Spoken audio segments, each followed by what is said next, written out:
બનાસકાંઠાના હડાદ તાલુકાની કપિલાબેન પરમારના શંકાસ્પદ મોતનો આ મામલો અત્યારે સમગ્ર જિલ્લામાં ચર્ચાનો કેન્દ્ર બન્યો છે, કારણ કે એક લાચાર પિતા પોતાની દીકરીના મોતને આત્મહત્યા નહીં પણ હત્યા ગણાવી રહ્યા છે. ગત 15 સપ્ટેમ્બર 2025ના રોજ કપિલાબેનનો મૃતદેહ મળ્યા બાદ પિતા મશરૂભાઈ ડાભીએ સાસરી પક્ષ સામે ગંભીર આક્ષેપો કર્યા હતા અને ન્યાય ન મળે ત્યાં સુધી અંતિમ સંસ્કાર ન કરવાની જીદ પકડી હતી, જેના કારણે છેલ્લા 7 મહિનાથી દીકરીનો મૃતદેહ પાલનપુર સિવિલ હોસ્પિટલના કોલ્ડ સ્ટોરેજમાં ન્યાયની રાહ જોઈ રહ્યો છે. જો કે આ મામલામાં સાસરી પક્ષના પતિ, સાસુ-સસરા અને નણંદ વિરુદ્ધ ગુનો તો નોંધાયો, પણ પિતાનો આક્ષેપ છે કે પોલીસની તપાસ ખૂબ જ ઢીલી છે અને તેઓ જાણે આરોપીઓને છાવરવા માંગતા હોય તેવું લાગી રહ્યું છે. આ વિવાદ ત્યારે વધુ વકર્યો જ્યારે હડાદ પોલીસે પરિવારને નોટિસ ફટકારીને એવી ચીમકી આપી કે જો તેઓ લાશનો સ્વીકાર નહીં કરે તો સરકારી રાહે તેનો નિકાલ કરવામાં આવશે. આ નોટિસ મળતા જ પરિવાર સ્તબ્ધ થઈ ગયો અને તેમણે કલેક્ટરથી લઈને ડીવાયએસપી સુધી લેખિત રજૂઆત કરી છે કે આ કેસ અત્યારે હાઈકોર્ટમાં પેન્ડિંગ છે, માટે અંતિમ સંસ્કાર રોકવામાં આવે. પરિવારની દલીલ છે કે જો અત્યારે અગ્નિ સંસ્કાર કરી દેવામાં આવશે તો ભવિષ્યમાં જો ફરીથી પોસ્ટમોર્ટમ કે ફોરેન્સિક તપાસની જરૂર પડી તો સૌથી મહત્વના પુરાવા સમાન આ મૃતદેહ નાશ પામશે અને તેમની દીકરીને ક્યારેય ન્યાય નહીં મળે. હાલમાં આરોપીઓ પણ ધરપકડથી બચવા હાઈકોર્ટ પહોંચ્યા છે, જ્યાં આગામી 6 મેના રોજ સુનાવણી થવાની છે. ત્યારે પિતા મક્કમ છે કે જ્યાં સુધી હાઈકોર્ટનો કોઈ આદેશ ન આવે ત્યાં સુધી તેઓ દીકરીના દેહને પુરાવા તરીકે સંગ્રહિત રાખશે. પોલીસની બળજબરી સામે પરિવારે ન્યાયના નામે મોરચો માંડ્યો છે અને સ્પષ્ટ કર્યું છે કે જો જબરદસ્તીથી લાશનો નિકાલ થશે તો તે ન્યાય પ્રક્રિયામાં મોટી અડચણ ગણાશે. આમ એક તરફ કાયદો અને બીજી તરફ પિતાની સંવેદના વચ્ચે આ કેસ હવે ગંભીર વળાંક પર આવીને ઊભો રહ્યો છે. અમારી દીકરી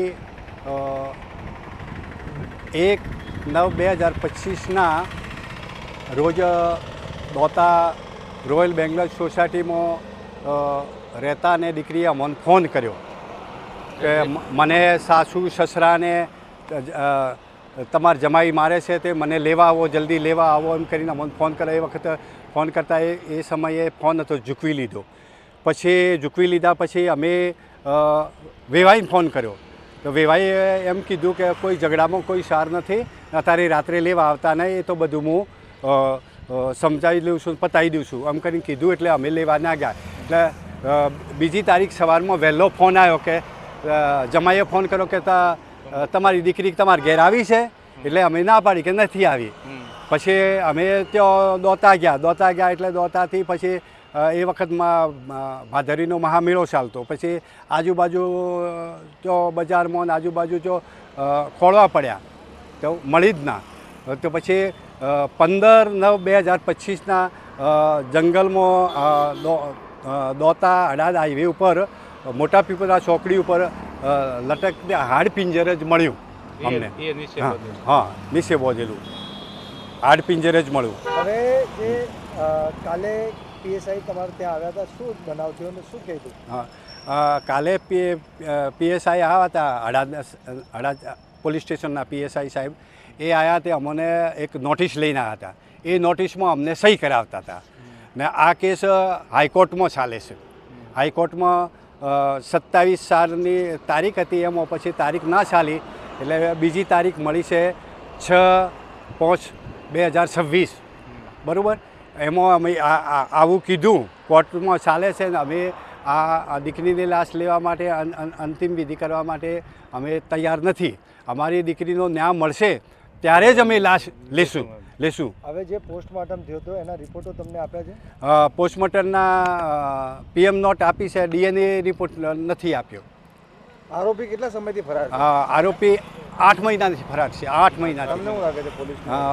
અમને પોલીસ ઉપર પૂરો શક છે કે પોલીસ આરોપીઓ તરફી જ વલણ છે, આરોપીઓ તરફી ને અમને ફરિયાદીને ધમકીઓ આપે છે.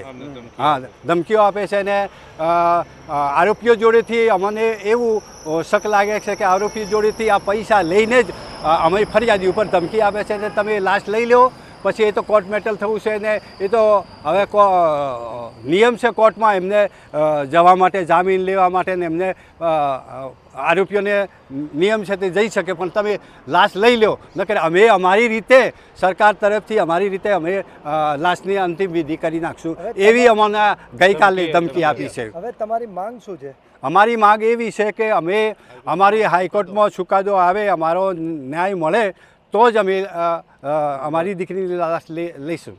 7 મહિનાથી સિવિલ હોસ્પિટલમાં રઝળતી ન્યાયની આ આશા હવે હાઈકોર્ટના ચુકાદા પર ટકેલી છે.